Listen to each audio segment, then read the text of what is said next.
ನಿಮ್ಗೆಲ್ಲ ನಾನು ಫೀಲಿಂಗ್ಸ್ ಹೇಳ್ಕೊಬೇಕು ಅನ್ಕೊಂಡಿದ್ದೀನಿ. ಹೇಳ್ಬಿಡು ಎಲ್ಲ. ಹೇಳ್ಬಿಡಲ್ಲ ಶಾವ್ಗೆ. ಈ ಭೂಮಿಯ ದೇವರು ನಿಮ್ಮೊಬ್ಬರಿಗೆ ಕೊಟ್ಟಿರೋದಲ್ಲ. ಸಿಟಿಲಿ ಹಳ್ಳಿಲಿ ಬದುಕೋಕೆ ನಿಮ್ಗೆಲ್ಲರಿಗೂ ಎಷ್ಟು ಅಧಿಕಾರ ಇದೆ, ಕಾಡಲ್ಲಿ ಬದುಕೋಕೆ ಅಷ್ಟೇ ಅಧಿಕಾರ ನಮಗೂ ಇದೆ.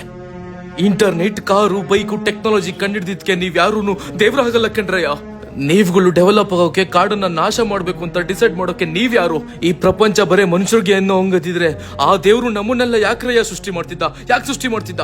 ಬೆಂಗಳೂರು ಯೂನಿವರ್ಸಿಟಿ ತುಂಬಾ ಪಾಳ್ ಬಿದ್ದಿರೋ ಬಿಲ್ಡಿಂಗ್ ಇದೆ, ಆದ್ರೆ ಇವತ್ತು 9 ಎಕರೆಯಷ್ಟು ಕಾಡನ್ನ ನಾಶ ಮಾಡಿ ಮರಗಳನ್ನ ಕಡಿದು ನಮ್ ಜಾಗನ ಕಿತ್ಕೊಳ್ತಾ ಇದ್ದೀರಾ. Education development. ನಮ್ಗಳ ಸಮಾಧಿ ಮೇಲೆ ನೀವು ವಿದ್ಯಾವಂತರಾದ್ರೆ ಅದಕ್ಕೆ ಏನ್ರಯ್ಯ ಅರ್ಥ ಇದೆ? ಏನ್ ಅರ್ಥ ಇದೆ? ನೀವು ಮನೆಯಲ್ಲಿ ಪ್ರೀತಿಯಿಂದ ಸಾಕೋ ನಾಯಿ, ಬೆಕ್ಕು ಅಷ್ಟೇನ ಪ್ರಾಣಿಗಳು? ಬೇರೆ ಯಾವ ಪ್ರಾಣಿಗಳಲ್ವಾ?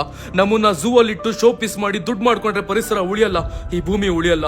ಹೊಟ್ಟೆ ಹಸಿವು ಅಂತ ನಿಮ್ಮ ನಾಡಿಗೆ ಬಂದು ನಿಮ್ಮ ಹಸುಗಳನ್ನ ತಿಂದಿದ್ಕೆ ನಮ್ಮನ್ನೆಲ್ಲ ವಿಷ ಹಾಕಿ ಸಾಯಿಸ್ತೀರಾ. ಬೆಳೆ ನಾಶ ಮಾಡಿದ್ರೆ ಕರೆಂಟ್ ಶಾಕ್ ಕೊಡ್ತೀರಾ, ಗನ್ನಲ್ಲಿ ಶೂಟ್ ಮಾಡ್ತೀರಾ. ಆದ್ರೆ ನಮ್ ಚರ್ಮನ ಮಾರ್ಕೊಂಡ್ರಿ, ಮಾಂಸನ ಮಾರ್ಕೊಂಡ್ರಿ, ನಿಮ್ ಭೂಮಿಗೋಸ್ಕರ ನಮ್ಮನ್ನ ಸಾಯಿಸ್ತಾ ಇದ್ದೀರಾ. ನಾವೆಲ್ಗೆ ಹೋಗೋಣ ಸರ್? ನಿಮ್ಮೆಲ್ಲರಿಗೂ ನಾನು ಕೇಳ್ಕೊಳ್ತಾ ಇದ್ದೀನಿ, ನಮ್ಗೂ ಜೀವನ ಬೇಕು. ನಾವು ನಿಮ್ ತರನೇ ಬದುಕಬೇಕು. ನಮ್ ಕಾಡನ್ನ ನಮಗೂ ವಾಪಸ್ ಕೊಡಿ. ಹುಚ್ಚರು ತರ ಆಡೋರ್ಗ ಅಷ್ಟೇನೆ ನಿಮ್ಮ ಸಪೋರ್ಟು. ಪ್ರಾಣಿಗಳು ನಿಮ್ಗೆ ಬೇಕಾಗಿಲ್ಲ. ಕಿಪ್ಪಿ ಕೀರ್ತಿ ಲವ್ ಸ್ಟೋರಿಲಿರೋ ಇಂಟ್ರೆಸ್ಟ್ ನಿಮ್ಗೆ ಪ್ರಾಣಿ ಉಳಿಸೋದ್ರಲ್ಲಿ ಇಲ್ಲ. ಬನ್ನಿ ಬೆಂಗಳೂರು ಯೂನಿವರ್ಸಿಟಿಗೆ, ರೀಲ್ಸ್ ಮಾಡಿ, ಫೋಟೋ ಶೂಟ್ ಮಾಡಿ, ನಮ್ ಸಮಾಧಿ ನೋಡ್ಕೊಂಡು ಖುಷಿ ಪಡಿ.